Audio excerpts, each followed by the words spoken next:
Good evening. This is vk3sl. Welcome to the evening program. And looking forward to your company for a little while tonight. Not terribly long, a little bit tired tonight. So we'll make it a shorty, I think. And just a word that we won't be doing missions tomorrow. I'm going to a concert tomorrow afternoon, so no missions for Saturday, maybe Sunday. We'll see how we go. Probably not over Easter, so nothing next week. And maybe not the following week either, so we might be taking a bit of a hiatus. See how we go. But a few other things happening in my neck of the woods, so that's the way of things. Now, looking at the non-playlist, I'll play a recording, I think, of Jeanette Neveu. Jeanette Neveu, wonderful, remarkable, astonishing fiddle player who died tragically in a plane crash shortly after visiting Australia, I think in 1949. But here she is 1 year prior, a recording of the Faya Dance Espagnole with her brother Jean on the piano. vk3sl.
Remarkable transfer from 1948, Jeanette Neveu, and playing Faya's Dance Espagnole. That's magic from the Franco-Belgian tradition. She had such sparkle in her playing.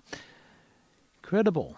We'll have to have more Jeanette Neveu. We'll do a special on her, I think, at some point, because all her recording output is astonishing. Her Sibelius Concerto is one of the great recordings of all time. Well, folks, we'll be dialing up Frank around about midnight, and we'll look forward to some further nostalgia. We might even do a feature on Mr. Jordan, Louis Jordan, and his Timpani 5, and we were listening to quite a bit of his music this afternoon, and it's really struck a chord. So I'd like to hear some more. So we may feature some of that, and goodness knows what else. Maybe some Mozart. I'm particularly smitten by the Sinfonia Concertante, the work for violin and viola. We heard a version in concert with a string sextet the other day, which was just amazing. So we might feature that too. A few things, maybe. We'll see how we go. In the interim, we'll have now a recording of Thomas Beecham and the London Philharmonic Orchestra. This is a Columbia 78, and it's Voices of Spring by Mr. Strauss. Let's have a listen. vk3sl testing.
was Mr. Beecham there with the London Philharmonic Orchestra back probably in the late 1930s.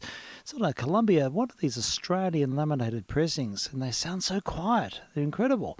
If you get the stylus profile right and a bit of noise reduction, they come up surprisingly well. It had ambience and it really sounded most excellent through the big speaks in this room. Great music to herald another program. Okay, well, we're sort of getting sorted here, and we'll feature something from the Palm Court pile now.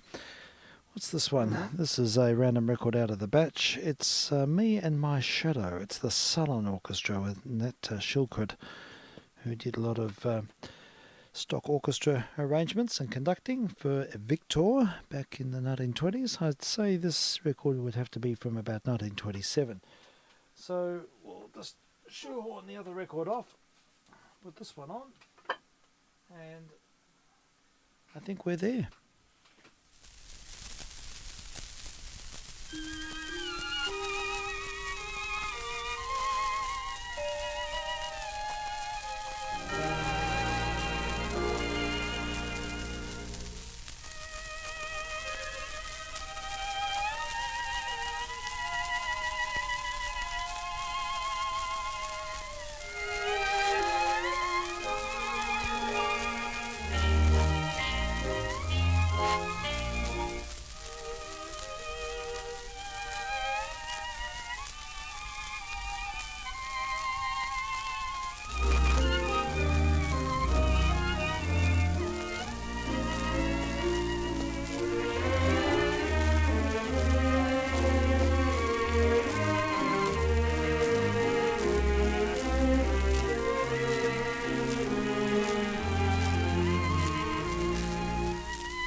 Some very quaint court music there from the Salon Orchestra, Victor Salon Orchestra, conducted by Nate Shilkert there in the 1920s, about 1927 thereabouts, on a rather scratched up old HMV.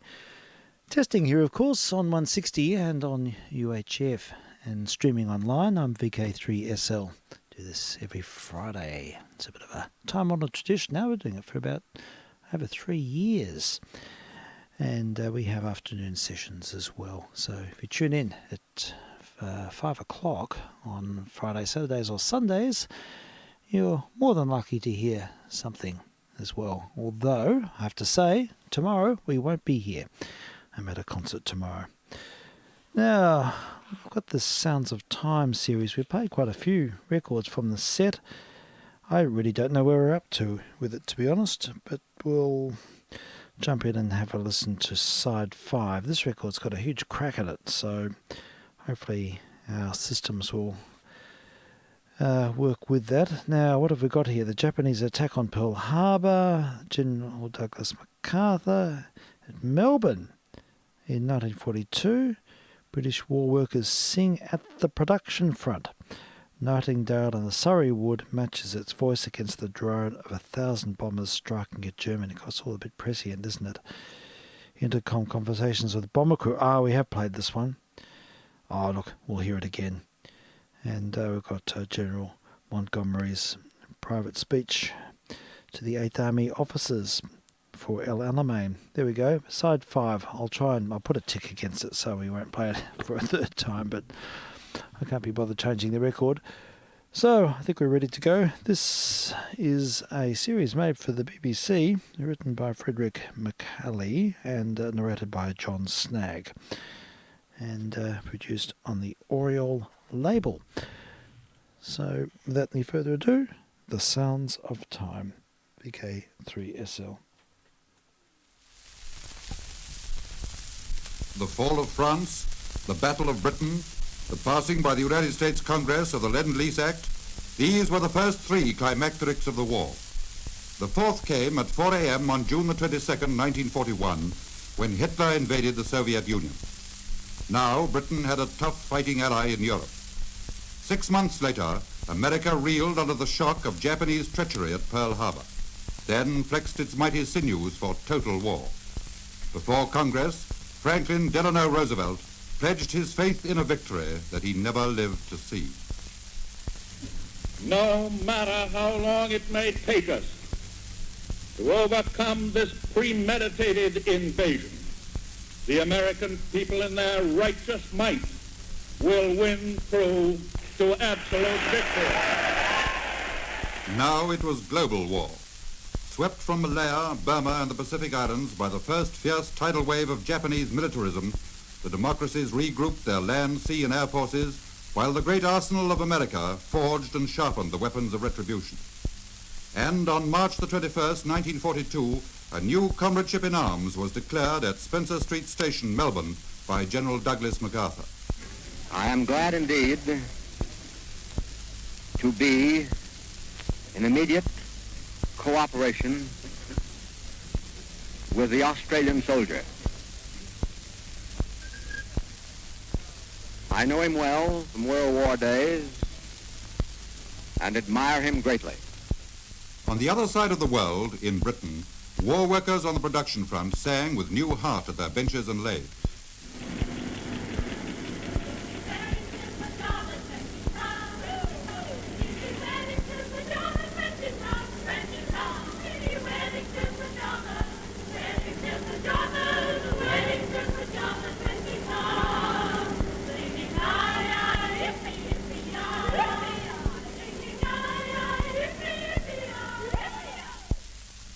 Deep in a Surrey wood one night, the BBC set up its microphone to capture the song of the nightingale.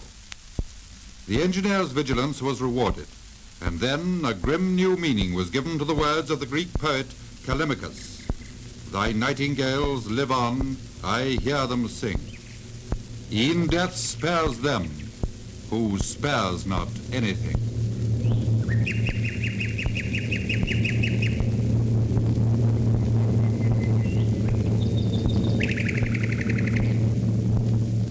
In the background is the sound of death. Death airborne by 1,000 British bombers droning out to strike at the heart of Hitler's Reich. Listen now to a recording made inside a Lancaster bomber as it weaves over the German capital. Through the intercom, the crew is reporting its battle with a German night fighter.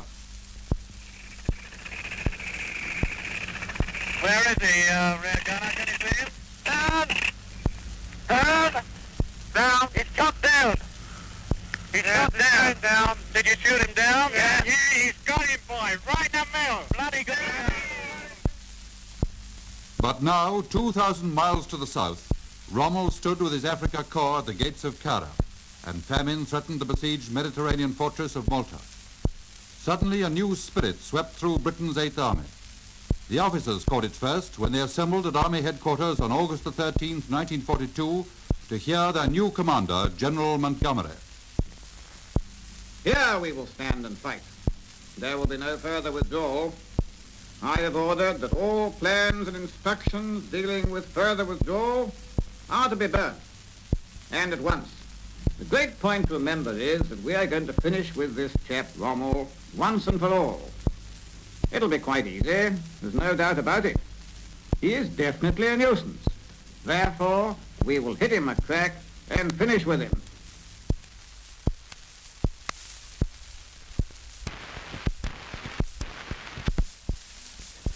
There we have it, and the sounds of time, wartime. Well, I think the only thing I can play after that, really, is something a little reflective. We'll hear one of Mendelssohn's songs without words, and a recording by Mr. Rachmaninoff, made in the late 1920s, vk3sl.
Sergei Rachmaninoff, a recording made for Victor.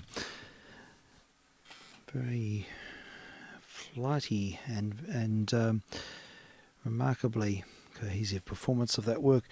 I think on the other side it's got him playing his famous prelude. I'll just have a check on that. I've sent the link off there, Frank, so we're right to persevere with Zoom shortly. And I'll just turn this record over. Let's have a look.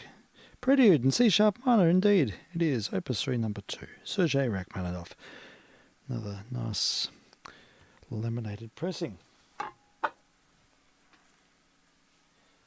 vk3sl. Testing.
Recording of Rachmaninoff playing his own composition, his famous prelude in C-sharp minor, and a interesting take on the work. It's got his own expressive idea, and I'm thinking about see if I can dial up the recording of Hoffman playing this, because Hoffman was a close associate of Rachmaninoff's, and Rachmaninoff was once asked who the great pianists were of his generation, and he said, well, there's Mr. Hoffman and there's me, he said.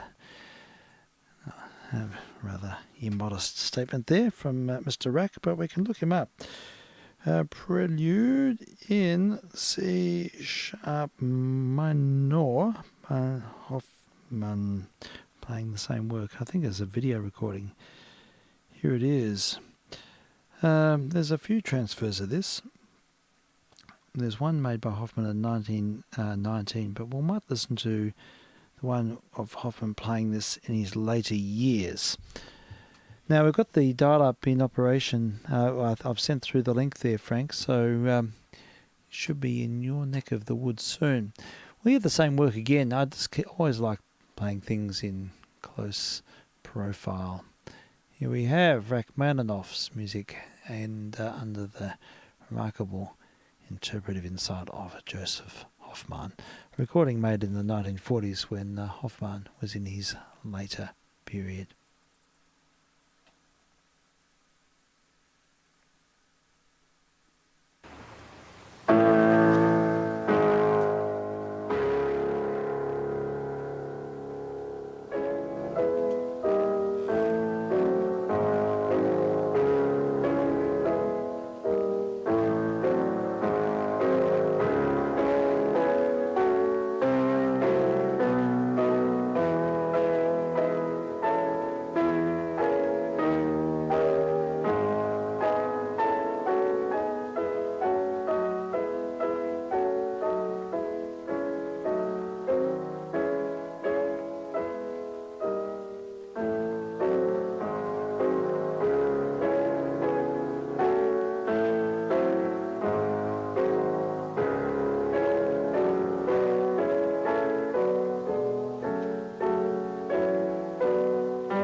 A live recording of Joseph Hoffman in the 1940s, playing the music of Rachmaninoff.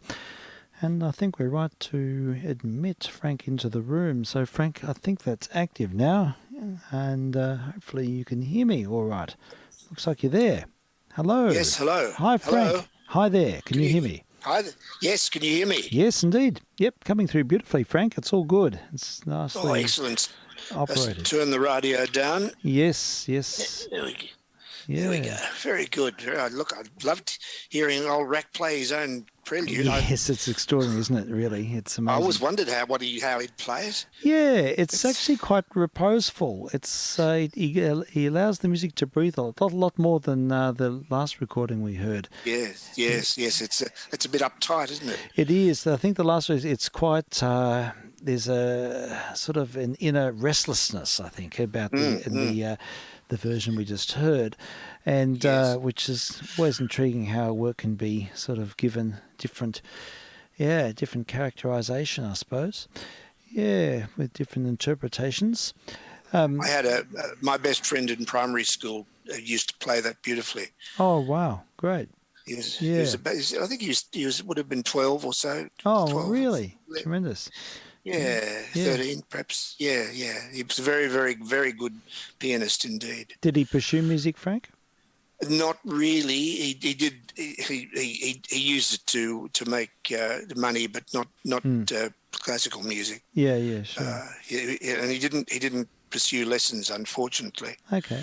He Yeah. went to live in the country, and it's a long story, but Yes. it was to do really with not having proper support from his parents weren't around, and Yeah. he was fending for himself at an age where he shouldn't have had to. So, Okay. Well, anyway, that can be very difficult. yes. Yeah. Okay. Well, look, it's great music. I was, just listening to that. It made me realise that there can be a great interpreter can really, can bring out some quite powerful characteristics that otherwise wouldn't be known or wouldn't have been expected, perhaps. And Yes. I think of that interpretation of of Hoffman, particularly that late Hoffman recording, and it reminded me. I think I played this very early days of the Missions, but there's a recording of Hoffman playing the F minor ballad by Chopin in 1938, and it has to be one of the most.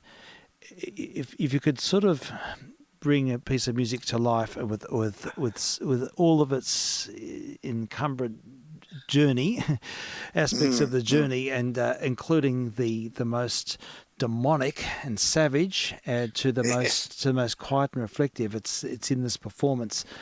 And I'd be nice to play it. I wouldn't mind hearing it. Oh, yes. It'll probably satisfy something in a need, I'd suffice to say. We're hearing something, one single work that has so much raw emotion invested in it, and it could be good. Especially the ending is just unrelenting, and it's considered a lot of. I know at Juilliard, for some time, players thought this was impossible and didn't know how it was physically possible to play, how he could do the ending of this. And it's such as its just intensity. It's white hot at the end. It's just staggering performance. And it's the day that Hoffman was told that he'd been sacked from the Curtis Institute.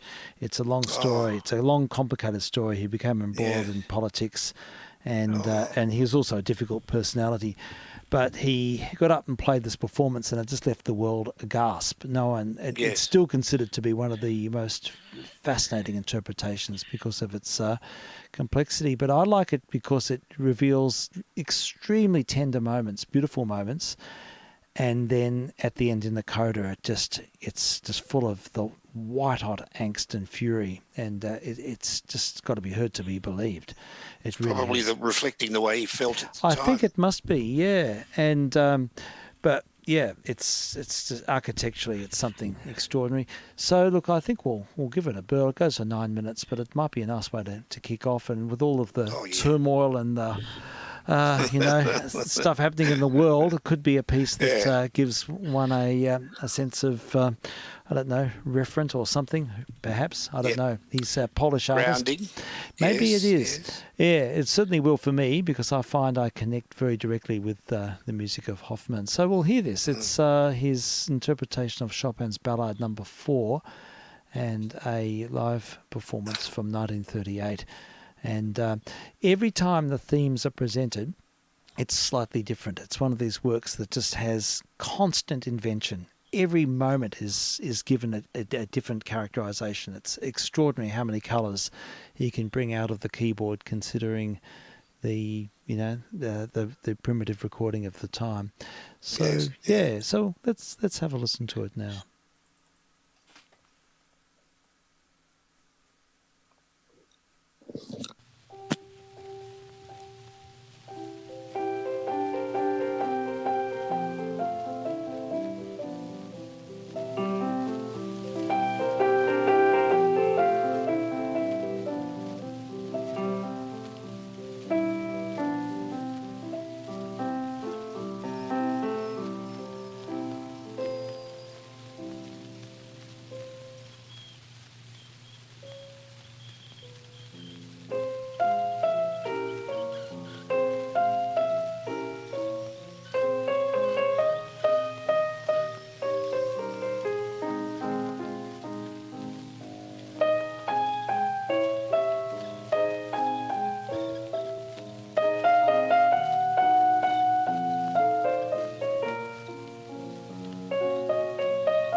Well, there's Wow.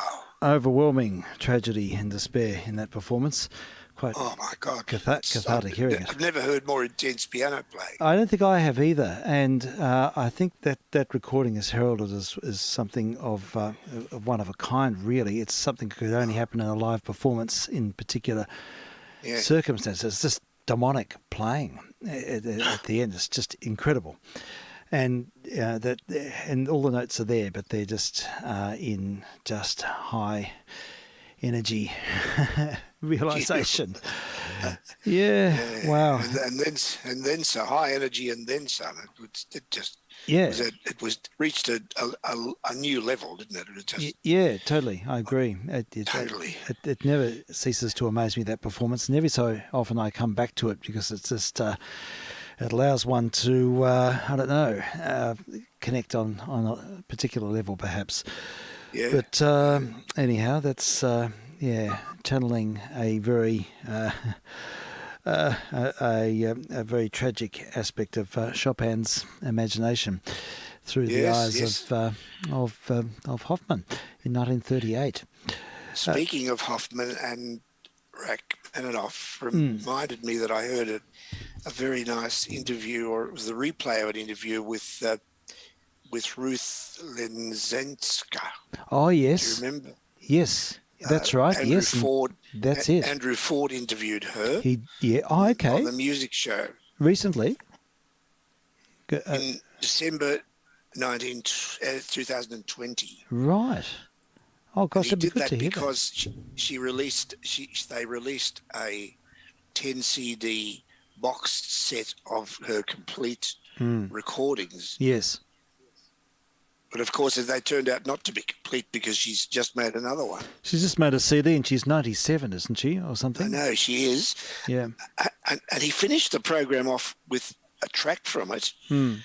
But he didn't say what it was, but it was beautiful playing. It sounded like Chopin to me. Oh, how interesting. I wonder. Yeah. I'll have to listen to the interview. I'd like to hear it very much. We did feature her, didn't we, some time ago? Yes, and she covered a lot of the same ground there in his interview, but with a bit more detail and some extra stories as well. It's well worth. Oh, look, I'll certainly follow that up, Frank. Thank you for the reminder about that. Of course, she was a Hoffman student as well as she was everyone's student. Yes, indeed, she studied with Rachmaninoff and with Hoffman. In fact, I think she stayed with Hoffman's and Horowitz. Family. Yes, that's right. She had this extraordinary connection with these great aristocratic piano players from that generation. Yes. And it's just amazing that she's still alive, and even more amazing that she's still making CDs recordings in the late 90s. Yeah, yes, amazing stuff. Well, thank you for that reminder. I will look that up for sure, and we might. It's worth a listen. Yeah. Yeah, and I'll see if we can find that recording because it was released fairly recently, and it would be great to. It could be on. Yeah, it'll be there somewhere, I think, on the tube. It's great. It's always just astonishes me how these pianists like Rachmaninoff and Hoffman can just create such a strong emotional connection with the notes and evoke something very particular. Here's a recording of Hoffman playing a Chopin nocturne in C minor. It's it just is overwhelmingly sad, and it's just incredible how the depth of feeling is conveyed here. I just think, how can someone bring this quality out? The Spartan, the abandonment, the sense of desperate loneliness, and I just think I'd like to play this now. It's it's a late recording of Hoffman. He's not in his top form here, but he weaves something quite incredible out of Chopin's music here. Good. Okay, I'm just queuing.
And that was Mr. Hoffman playing Chopin's Nocturne in C minor, Opus 48.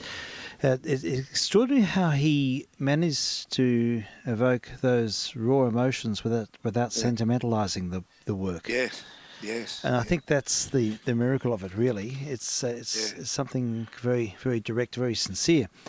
Just speaks for itself, doesn't it? It does, but his sense of legato is just beguiling. Amazing.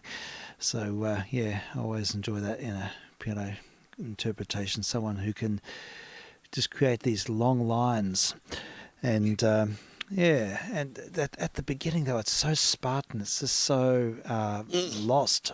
And it sort of finds its way, I suppose, in one sense, as the piece progresses. But, that sound is something quite amazing. Yeah. Certainly was. Well, so I didn't mean this to be a bit of a Hoffman fest, but just sort of felt in the mood. Can I play one more? One more. Absolutely.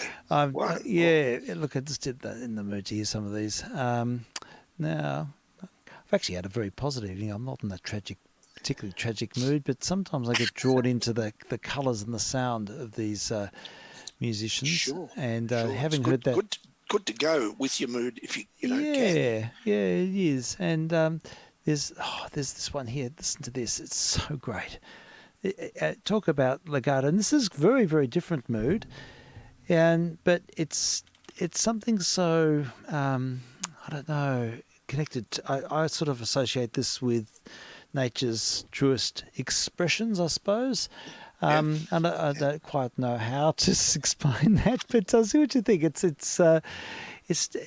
just has a beautiful sense of grounding, and again a magnificent sense of line. It's the middle movement again, Chopin, and middle movement from his Piano Concerto No. 1 in E minor. But see what you think of this. Again from the 1930s. Very good.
And there we have it. That was Hoffman's interpretation of the Romanza Larghetto from the first Piano Concerto No. 1 in E minor. Gorgeous.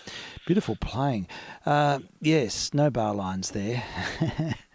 No, it just flowed, didn't it? It did. It's just like Beautifully. one big melismatic statement. It just sort of Yeah. has this flight of imagination. And it's if he's improvising it, really. That's the sense that one has, that I have at least. My Polish mother-in-law gave us that for Christmas. Oh, really? Oh, my goodness Yes. me. Yeah, it's a beautiful work, isn't it?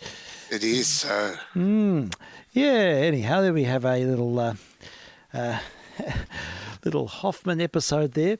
And so, yeah, look, we can put that, come back to this theme. I'm sorry, Steve. Not my mother-in-law. I must be going mad at my son's mother-in-law. Okay. Oh, good. Yeah. Yeah. Yes. So who's the pianist on the recording that you have? I'm just trying to remember. I can't remember. Mm-hmm. I'll have it for you next time we speak. That's fine. That's good. There's a remarkable performance of that by Courteau as well. And yes. It's also just as poetic. She's another one of Ruth's teachers. Yeah, right. Yes, incredible, isn't it? She just seems to have worked with all these great master pianists. How about that? Incredible. Now we'll have to hear more of that album, that recent album that she made when she's 90, Mumble. Yes, that's right. Incredible, isn't it? Now, yes, Frank, it is incredible. I've had this one big indulgence here playing all of this. It's just sort of caught my mood and no, that's wonderful. And so how about yourself? Is there anything, because I really haven't played anything tonight. We've had a big social night and it's been a really lovely evening. It's wonderful. Really good. But anything sort of in your midst? Yeah, well, I heard about a concert the other night that I wish I'd gone to. Yeah. It was on. I heard about it on the date it was on. It was too late for me to go. It was on. It was a concert of Monteverdi vocal music. Oh, really? Put on by the Pinchgut Opera Right. Company. You know the Pinchgut Opera I've Company? heard of them, but I don't know anything about them. You'll have to tell me. Well, they're in Sydney. They're based in Sydney. Yes. They are hosted and organised by a very talented bloke called Aaron Hilliard, who's a keyboard player. Yes. And they are, I think, responsible for. They are the main force in keeping going sort of late Renaissance and into Baroque, early Baroque music. Yes. In Australia. Okay. Is he related to the Hilliard Ensemble at all? No, this is Hilliard. Oh, Hilliard. Okay. Yes. I heard the Hilliard Ensemble tonight with, there's a recording they made with a saxophonist called Jan Garbarek. Oh, yes. Who it's a strange recording. They sing early music. Yeah. He comes in and just improvises saxophone over the top of it. Oh my goodness! In a jazz style, or in the style that connects with the original, or is it sort of? Yeah, I think he tries to enhance the mood of the original. Yeah, sure. But it sounds a bit like it. I heard an announcer say this when he was playing it. It really was true. It sounds a bit as though they're singing along, and somebody comes along and starts playing, trying to put them off. I love really, it. I know. It does sound like that. Yeah, well. It really conjures up an image of competing influences there. Yeah. Yes, if you take the wider view, it's quite nice. But, sure. Oh, that's great. Well, tell me more about the Monteverdi. I'm trying to get some. Well, I don't know too much about it, but I will on Tuesday. The friends are in my exercise class. Okay. Husband and wife. Sure. And Marion's a pianist, and she is she used to teach piano. Okay. Marion's Scarlett. Sure. If you can find some links or any sort of references, we can certainly dial them up. Well, and I love the music. How about the good old duet from Coronation of Pompeii? Oh yeah, that sounds like a great idea. Duet from Pompeii, and I wonder if there's there's lots of recordings of this. Lots of recordings. Oh my goodness me. Where to go? Well, There's a version with 4 cellos. I don't know. Oh, yeah. Well, why not? Could be interesting. Yeah. Right. No, I'd like to hear the duet. It'd be nice to hear it in its original form. All right. And Here it's then maybe we could hear the other later. But do you know Kate Lindsay?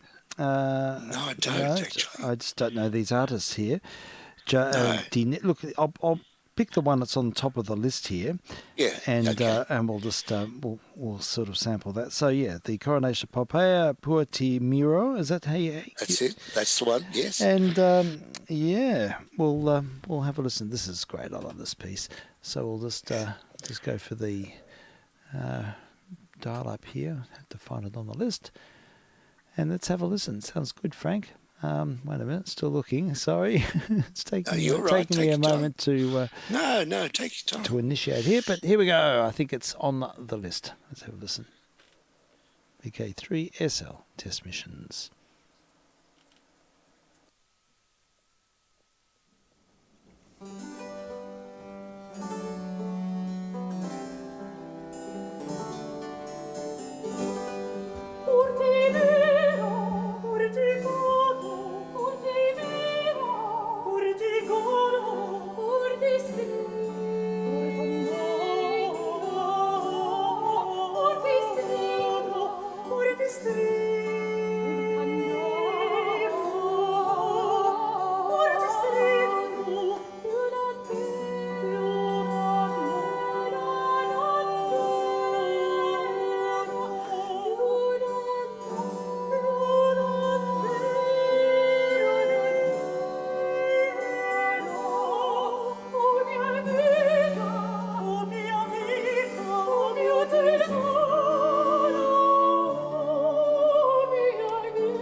Oh, lovely.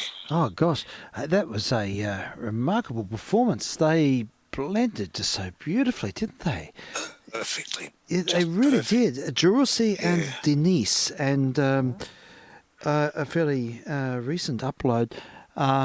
Quite incredible. The way that when they came to the ends of phrases and they matched on the same note, it was just magic, wasn't it? No, it was. It Yeah. was perfectly together. They were. Yeah, they were. They just had really similar sounding voices. That's what the thing is I found was incredible about that. Yeah. Absolutely. Oh, Now, look, gosh. would you like to just play one track of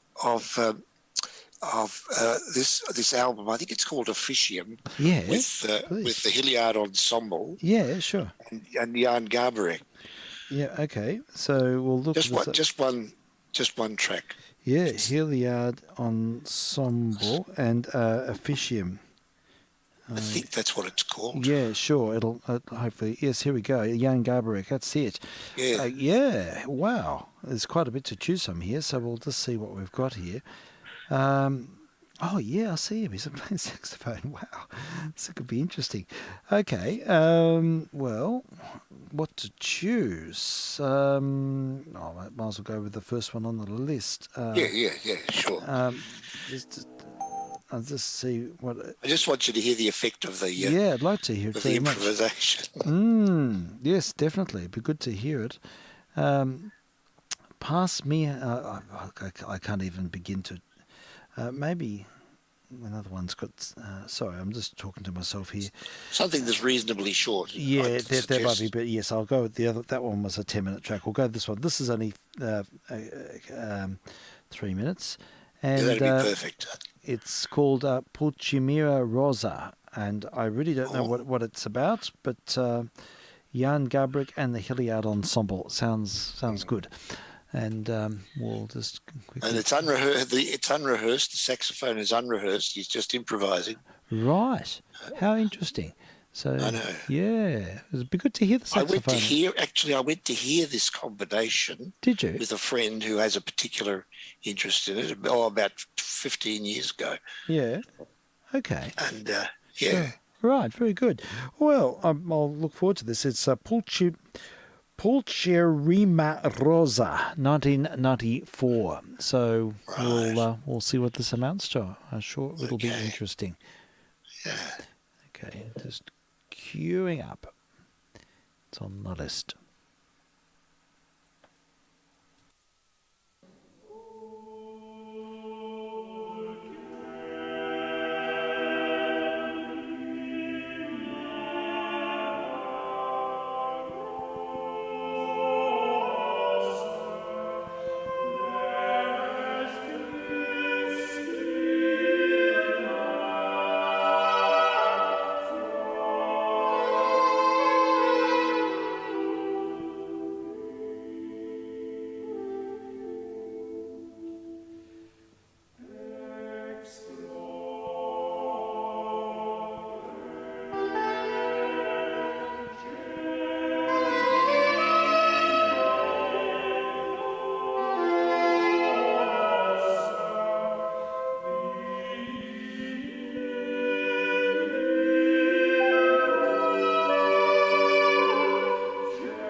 Okay, Jan Garbarek and the Hilliard Ensemble.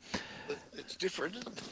Yes, it certainly is. I'm not quite sure how I can maybe if I heard more of it, I'd sort of get into the flavour. Or maybe if I heard it live, and it would have a different flavour. But look, it's okay. It's I just find it distracts me a little bit because I just want to absorb in the Hilliard Ensemble's vocal resonances, and the saxophone has a very different resonance. It does. Ever since I heard that spoken in jest but very poignant remark about trying to put them off, I can't listen with. I can't listen except imagining that that's what he's doing. I know exactly what you're saying. It is. It does. It just has that. Yes, that sticks. That phrase, doesn't it?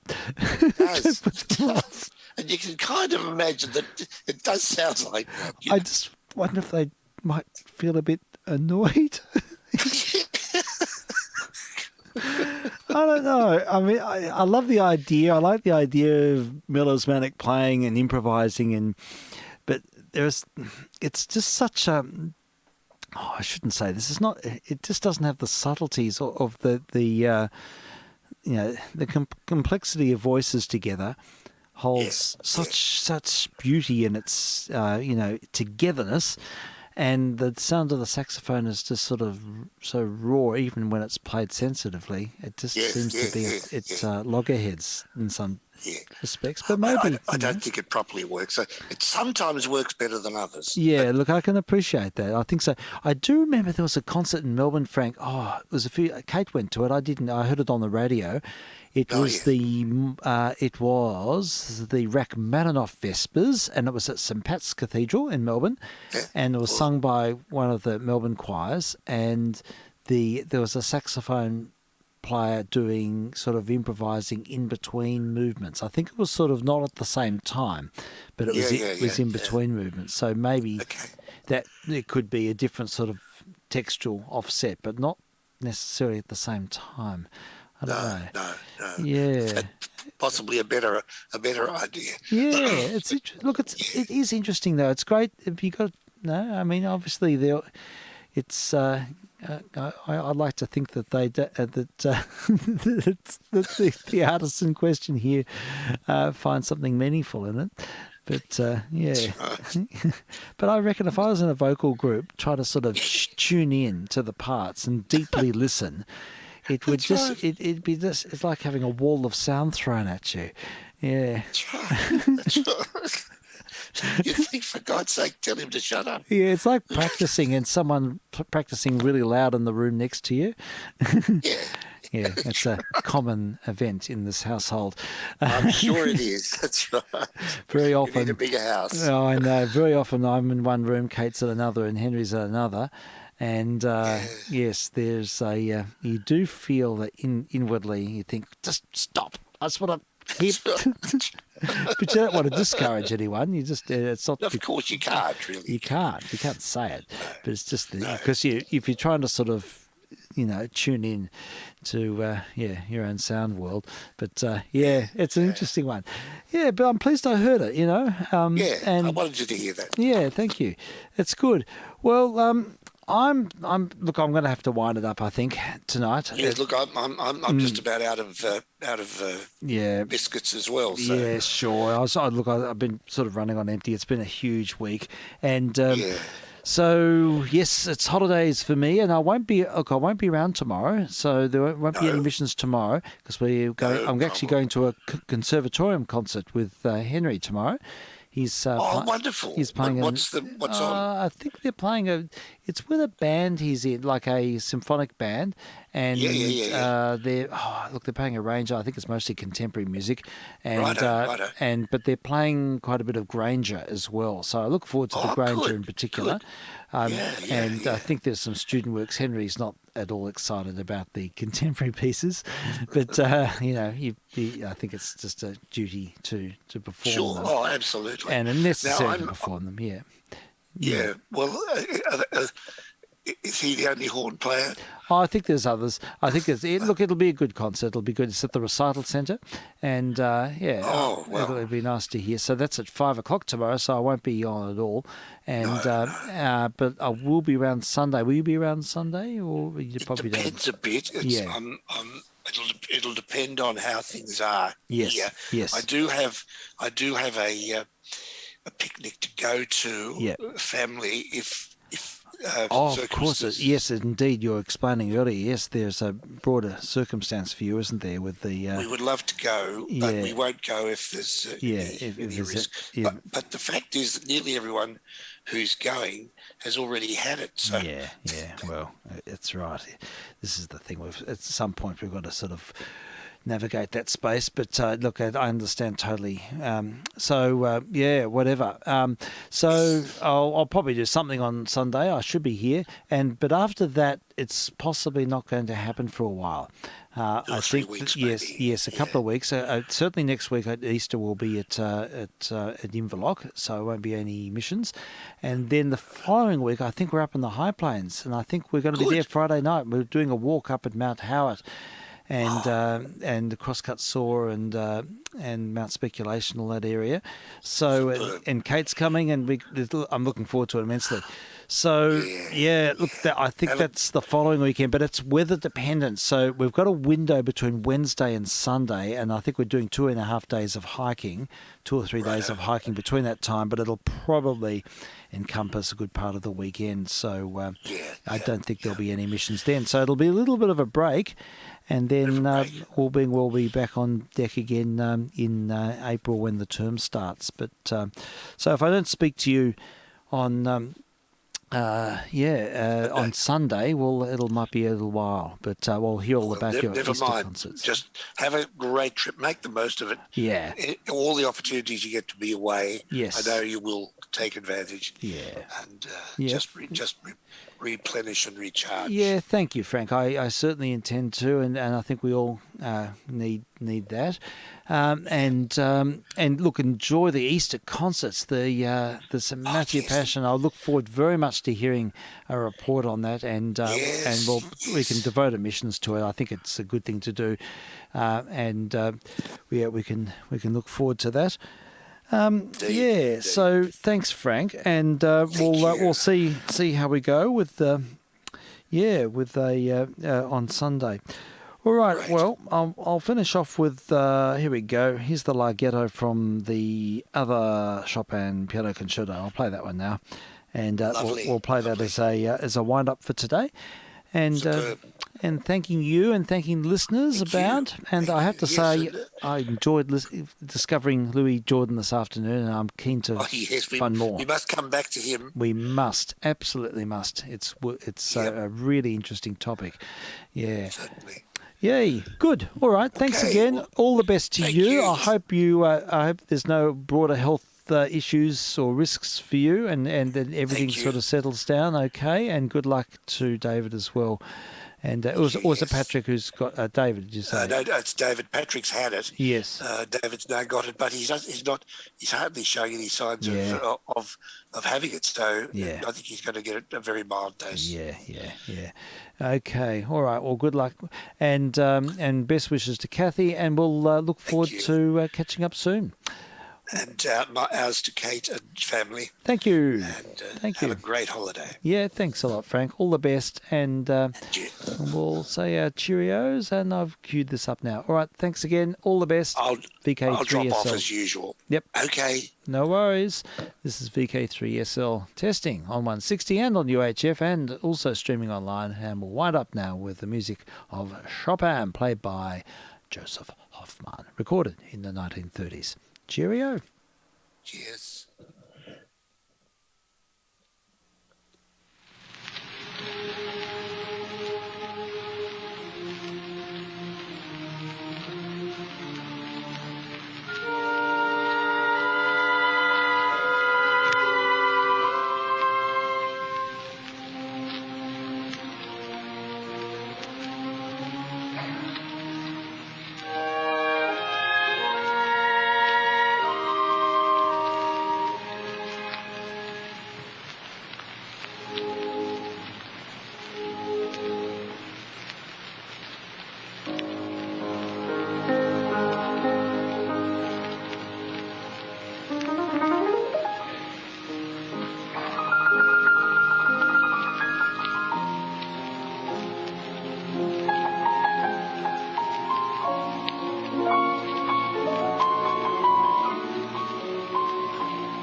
Bye.